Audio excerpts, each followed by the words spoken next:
I'm the Ficus Wrangler. My name is Marley Graves. For 30 years, I've been a certified professional interior horticulturist. I've taken care of bazillions of plants in offices and malls and hotels. I've taught the craft to lots of people, and I've created a course here in my sunroom in St. Petersburg, Florida, to show you the secrets of how the professionals take care of houseplants.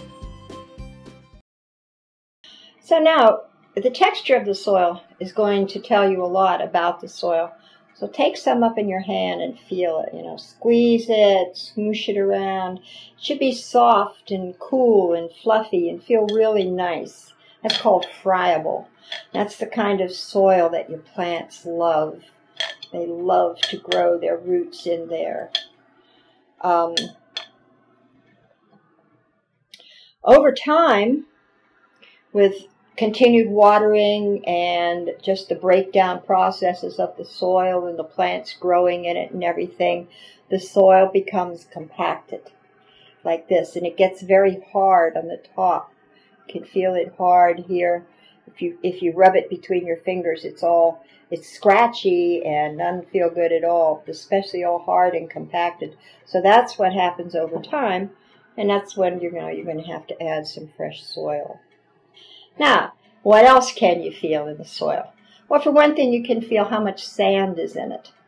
This one is a sandy soil, a mix for cactuses. And there's a lot more sand in it. You rub it between your fingers and you can feel the sand and you can see the sand. So different types of soil require different types of watering and different things you have to consider. So that's one of the things you learn when you're always feeling the soil.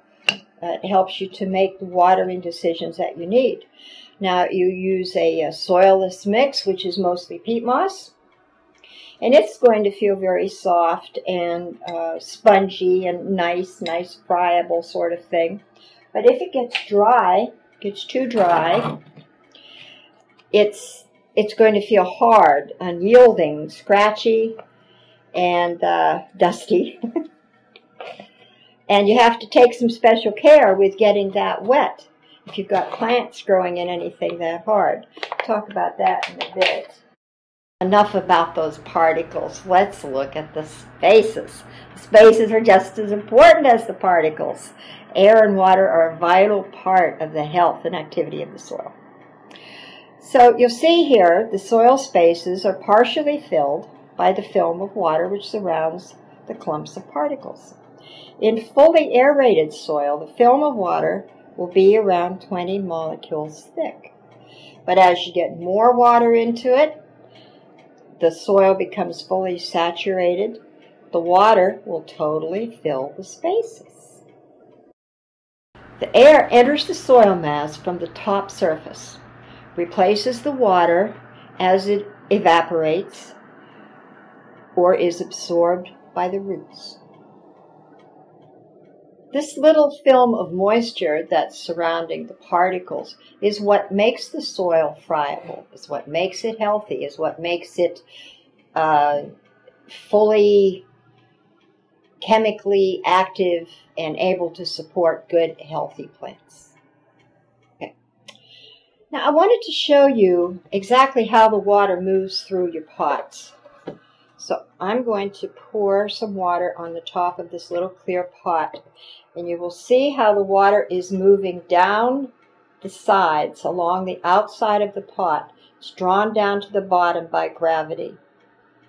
Now when it all gets down to the bottom, it's going to pool on the bottom, and it's going to be drawn back up through the center of the pot mass by capillary action. Now, this capillary action works best when the spaces are very small.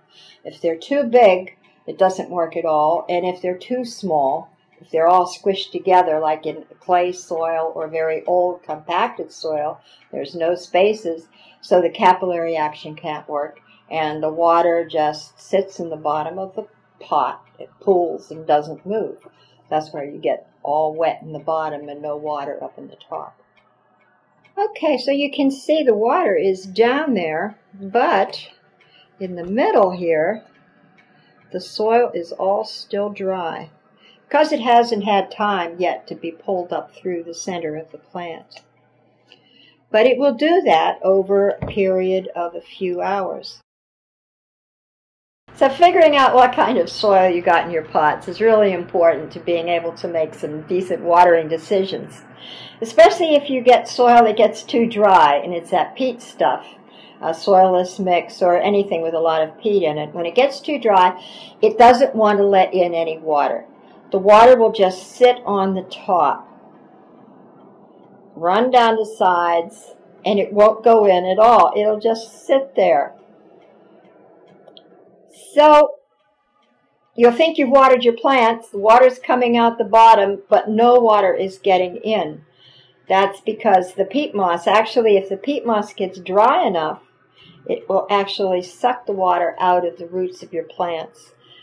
And also it's the same considerations if you have a plant that's got a very sandy soil or a very clay soil.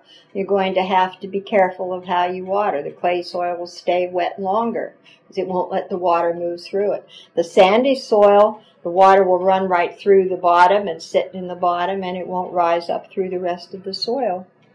So you need to be aware of what kind of soil you've got.